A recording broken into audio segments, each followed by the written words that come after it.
So Penang National Park has been on my wish list ever since I discovered about its existence. But the plan got cancelled and I couldn't find anybody to go with me until last month, where Jing just slid into my DMs to talk about the Langer project, and then we discovered that both of us likes nature, and he also has Penang National Park on his wish list, and he never been there. So I guess I can finally go with someone. So my initial imagination of Penang National Park is like full of wildlife, because national park sounds very natural and not maintained by human. But then the reality is not as what I expected, because we couldn't see many wildlife, even though we did see some.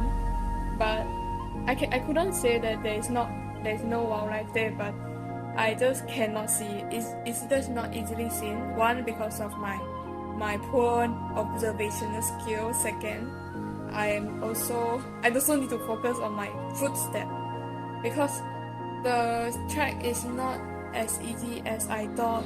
I've been hampered by Singapore's natural park, where it's so easy to move around and so quite easy to observe around when you are walking. But I realized hiking in Malaysia is very different, because it's so physically taxing, and I couldn't really put much focus on trying to observe around wildlife. So the journey actually started out quite well. For students, the ticket is only $5, ringgit. So a lot cheaper than foreigners. So yeah, if you are Singaporean, then it might be a lot more expensive, like maybe 40 to 50 ringgit. Yeah, but still it doesn't deter a lot of Angmo from going there. Like almost all the person I see during the hike was foreigners, mostly Westerners or Angmo. Yeah, but I also met a Singaporean uncle who already retired. But I feel like their money is worth it. A lot of the most major attractions inside, like the lake, like something meteoritic lake, and the suspension canopy bridge are both closed, and this is so sad, because they are two of the most unique things that to look out for in Penang National Park. I think the suspension bridge is closed forever since COVID, and then the Maki Beach trail is closed right now, and the something lake. So the lake is the deepest lake in the world, where it has like two layers of water. One is salt water and one is the fresh water, but it is closed. And I saw some picture online. The lake is very beautiful when it's during sunset or sunrise, but unfortunately we couldn't access it. And so there's only one thing that is open, but actually it's not open. Even though it's open, it's not actually open. So it's the Total Conservation Center. There are some words here and there. I think it is quite informative, but then it's not very attractive to most people. But then there's a place where they actually incubate the turtle eggs. I think the eggs are buried underground, so we couldn't see it, but we saw like a big bangtail, and then inside you saw some nets to guard the eggs. So I thought this is quite cool. If they need any volunteer, I think I would want to go there. There is a huge turtle though. It's swimming in a rather middle-sized pool at the entrance, but the center itself is not really maintained well. You see like there's a people sleeping on the floor, and then inside it is quite empty. There is some specimen, but some of it, like the baby turtle, it is not very well maintained. You can see that the liquid inside is not filled to the brim. It's like only this much, and then you see the carcass of the specimen of the baby turtle, and it's like put randomly in the box. So it's not very well maintained, and I guess it will actually disappoint some of the foreigners that came, who will be expecting more because they pay so much, right?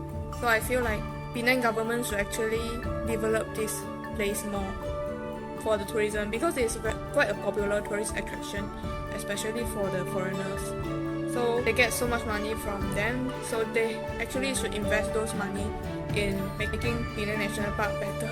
Even though the trail is actually quite well maintained, you can actually see the step and the trail clearly.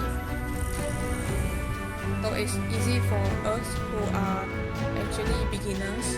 But then we actually saw some cool wildlife like lizards, 2 lizards and 1 skink, and then no, 2 skink. And then we also saw the dusky leaf langur.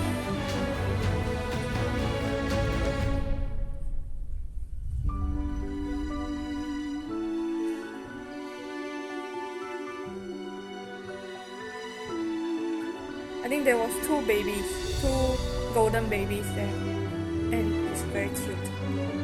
The babies were playing with the stick and all that, and they were jumping around.